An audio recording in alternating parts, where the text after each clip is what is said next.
24,000 cases आए हैं।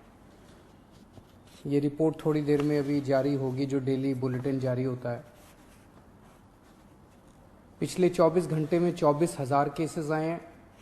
उसके पिछले 24 घंटे में आए थे 19,500 केस। तो आप देख सकते हो कि एक ही दिन के अंदर केसेस 19,500 से बढ़ के 24,000 हो गए हैं। पॉजिटिविटी रेट 24% से ज़्यादा हो गया है। तो स्थिति काफ़ी गंभीर है, चिंताजनक है। अब दिल्ली के अंदर ऑक्सीजन की कमी होने लगी है, रेमडेसिविर की कमी होने लगी है। आज मैंने काफ़ी लंबी एक एक चीज़ के ऊपर मीटिंग ली थी सभी ऑफिसर्स के साथ।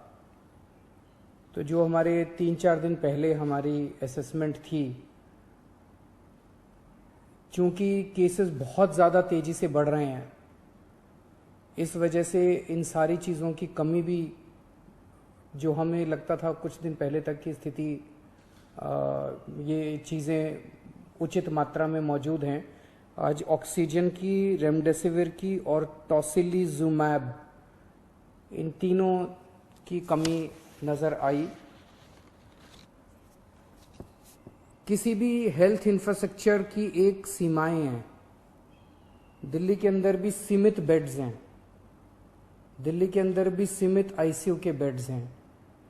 जिस तेजी के साथ कोरोना बढ़ रहा है, जाहिर है कि एक सीमा के बाहर आके हर हेल्थ सिस्टम की एक सीमा होती है। तो बेड्स बहुत तेजी के साथ, जो ऑक्सीजन बेड्स हैं, जो आईसीयू बेड्स हैं, बहुत तेजी के साथ खत्म होते जा रहे हैं। लेकिन आपकी सरकार पूरी कोशिश कर रही है कि बेड्स को और ज़्यादा से ज़्यादा बढ़ाया जाए। पिछले कुछ दिनों में हमने कई कदम उठाए जिसकी वजह से बेड्स को काफ़ी ज़्यादा बढ़ाया गया और अभी तक दिल्ली में बेड्स की कमी नहीं होने दी गई।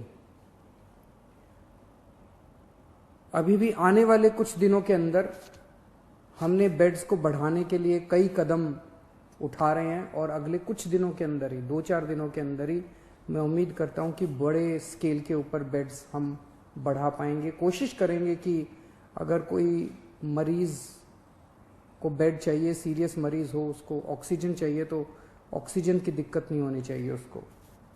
हमारा इस वक्त सबसे मेन मकसद है, इसमें सबसे ज़्यादा ज़रूरी हो जाता है कि मरीज को ऑक्सीजन की ज़रूरत होती है। तो हम जितने ज़्यादा से ज़्यादा बेड्स क्रिएट कर रहे हैं, हम कोशिश कर रहे हैं कि उनको ऑक्सीजन बेड्स बनाया जाए, ताकि एक लेवल के सीरियस मरीजों को उसके ऊपर इलाज किया जा सके। तो यमुना स्पोर्ट्स कॉम्प्लेक्स में और कॉमनवेल्थ गेम्स में लगभग 1300 ऑक्सीजन बेड्स का इंतजाम किया जा रहा है। राधा स्वामी सत्संग ब्यास में शुरू में अभी 2,500 बेड्स का इंतजाम कर रहे हैं और उसके तुरंत बाद फिर 2,500 बेड्स का और इंतजाम करेंगे। जो अभी कुछ दिन पहले मैं जब आपके सम्मुख आया था, मैंने बताया था कि किस तरह से होटल्स को, बैंक्वेट हॉल्स को हॉस्पिटल्स के साथ अटैच किया जा रहा है। तो लगभग 2100 बेड्स इस तरह से होटल्स और बैंक्वेट हॉल्स को हॉस्पिटल्स के साथ अटैच करके हम 2100 ऑक्सीजन बेड्स बनाने में सफल हुए हैं, जो कि कल या परसों में ऐप में भी आ जाएगा। और वो ओवरऑल हॉस्पिटल की निगरानी में होंगे। जो भी बैंक्वेट हॉल में और होटल में उनका इलाज हो रहा होगा, तो वो हॉस्पिटल की निगरानी में होंगे, तो एक तरह से हॉस्पिटल का हिस्सा होंगे। तो इस तरह से लगभग अगले 2-4 दिन के अंदर मैं उम्मीद करता हूं कि 6,000 बेड्स और हम इस पूरे सिस्टम के अंदर ऐड करने में सक्षम होंगे। लेकिन जिस तेजी के साथ कोरोना बढ़ रहा है, अभी किसी को नहीं पता इसकी पीक कहां पे आएगी। जैसे मैंने बताया, परसों 19,500 थे, कल के केसेस पिछले 24 घंटे के 24,000 आए हैं। कल कितने होंगे, फिर परसों कितने होंगे और फिर उसके बाद कितने होंगे, किसी को नहीं कह सकते। इसीलिए हमें अपनी तैयारियां और बढ़ चढ़ के करनी पड़ेंगी। हम इस वक्त जरा सी भी आलस नहीं कर सकते, जरा सी भी सांस नहीं ले सकते। इस वक्त हमें 24 घंटे मेहनत करके ज़्यादा से ज़्यादा इंतजाम आगे करने पड़ेंगे, ताकि अगर कोरोना उतना हो जाता है तो हम एक कदम कोरोना से आगे होने चाहिए। अभी थोड़ी देर पहले मैंने डॉक्टर हर्षवर्धन साहब से फ़ोन पे बात की और उनसे मैंने निवेदन किया, ये तीनों चीज़ें मैंने उनसे मांगी, तीनों चारों चीज़ें। एक तो मैंने उनसे निवेदन किया कि दिल्ली के अंदर बेड्स की बड़ी मात्रा में कमी हो रही है। नवंबर के अंदर जब कोरोना आया था तो 4100 बेड केंद्र सरकार ने हमें मुहैया कराए थे। इस वक्त केवल 1800 बेड दिए हैं, जबकि ये वाली वेव पिछले वाली वेव से 3 गुना ज़्यादा घातक। अभी तक उसमें 8500 केस पीक पे आए थे, हम 24,000 पे पहुंच चुके हैं। तो उनसे मैंने निवेदन किया, केंद्र सरकार के लगभग 10,000 बेड्स हैं दिल्ली में, इसमें से कम 50% बेड्स कोरोना के लिए रिजर्व किए जाएं। जैसे अगर मैं बताऊं, जो मेन ऑल इंडिया मेडिकल है उसमें 1162 बेड्स हैं टोटल, उसमें से केवल 23 बेड्स कोरोना के लिए रिजर्व किए गए हैं। सफदरजंग हॉस्पिटल है, उसमें 2900 बेड्स हैं टोटल, उसमें से केवल 204 बेड्स कोरोना के लिए रिजर्व किए गए हैं। तो मेरा एक उनसे निवेदन था कि कम से कम 50% बेड्स कोरोना के लिए अगर रिजर्व किए जाएं तो एकदम से 3-4 हज़ार बेड्स एक्स्ट्रा कोरोना के मरीजों को मिल सकते हैं, और उसी तरह से आईसीयू के अंदर भी बेड्स दिए जाएं। दूसरा, उनको मैंने बताया कि किस तरह से दिल्ली के अंदर ऑक्सीजन की कमी हो रही है। अगर ऑक्सीजन की तुरंत सप्लाई दिल्ली में की जाए, और प्राइवेट हॉस्पिटल्स में आज मुझे बताया गया है कि ज़्यादा कमी हो रही है, तो अगर ऑक्सीजन की सप्लाई तुरंत करवा दी जाए। और तीसरा, मैंने उनको बताया कि रेमडेसिविर और टोसिलिजुमैब की काफ़ी किल्लत हो रही है, अगर वो मुहैया कराई जा सके। हमें केंद्र सरकार से हमेशा कोरोना की लड़ाई के दौरान मदद मिली है, और मैं पूरी उम्मीद करता हूं कि इस बार भी केंद्र सरकार दिल्ली में हमें पूरी मदद मिलेगी।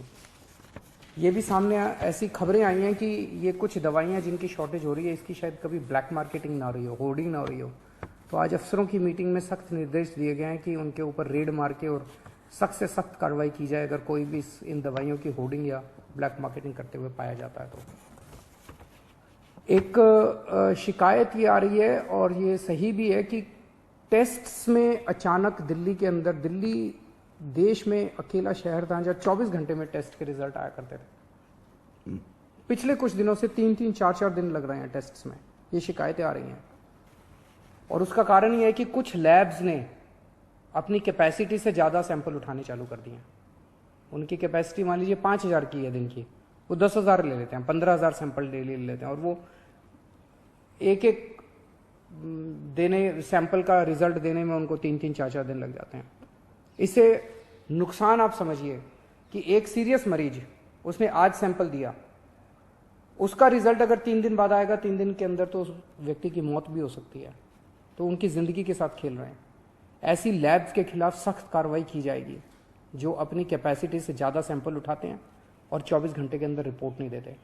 और सभी डीएम्स को भी इंस्ट्रक्शंस दिए गए हैं कि किसी भी लैब को सैंपल देने के पहले देखें कि उनके पास कुछ पेंडिंग सैंपल्स तो नहीं पड़े हुए हैं। उन लैब्स को बिल्कुल सैंपल ना दिए जाएं जो 24 घंटे के अंदर अपनी रिपोर्ट नहीं दे रहे हैं। कुछ हॉस्पिटल्स देखने को मिले,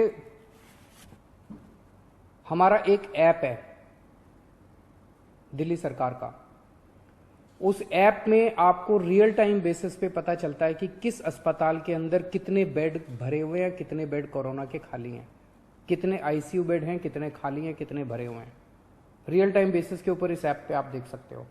और ये ऐप हम नहीं चलाते, हर हॉस्पिटल को हमने पासवर्ड दिया हुआ है, वो हॉस्पिटल वाले खुद उसमें डेटा भरते हैं। तो जिस हॉस्पिटल ने अपने ऐप में, हमारे दिल्ली सरकार के ऐप में भरा हुआ है कि अभी मेरे पास 40 बेड खाली हैं, और कोई वहां जाता है और बेड मांगता है और अस्पताल मना कर देता है, तो ये इसके खिलाफ अब सख्त कार्रवाई की जाएगी। इस तरह की शिकायतें आ रही हैं कि ऐप में दिखा रहे हैं कि बेड है, लेकिन अस्पताल बेड दे नहीं रहे, वहां जाते हैं तो कहते हैं बेड खाली नहीं है। ऐसे अस्पतालों के खिलाफ जो गलत जानकारी भर रहे हैं, जो फोन पे ठीक जानकारी नहीं दे रहे हैं, और ऐप में होते हुए भी अगर वो मरीज को बेड नहीं देते हैं, ऐसे अस्पतालों के खिलाफ अब सख्त कार्रवाई की जाएगी। कोरोना से निपटने के लिए हमें मजबूरी में ये वीकेंड कर्फ्यू लगाना पड़ा। चारों तरफ से खबर आ रही है कि लोग इसका अच्छे से पालन कर रहे हैं। अगले कुछ दिनों तक हम स्थिति पे नज़र रखे हुए हैं। अगर स्थिति और गंभीर होती है और अगर हमें जो भी कदम इसको कंट्रोल करने के लिए, आपकी ज़िंदगी बचाने के लिए, आपकी सुरक्षा के लिए, आपके स्वास्थ्य के लिए जो भी कदम उठाने पड़ेंगे, हम कदम उठाएंगे। और मैं उम्मीद करता हूं कि आज तक जैसे आपने मेरा साथ दिया, हर कदम पे जो भी कदम हमने उठाया आपने साथ दिया, आप इसी तरह से हमारा साथ देते रहेंगे। नमस्कार।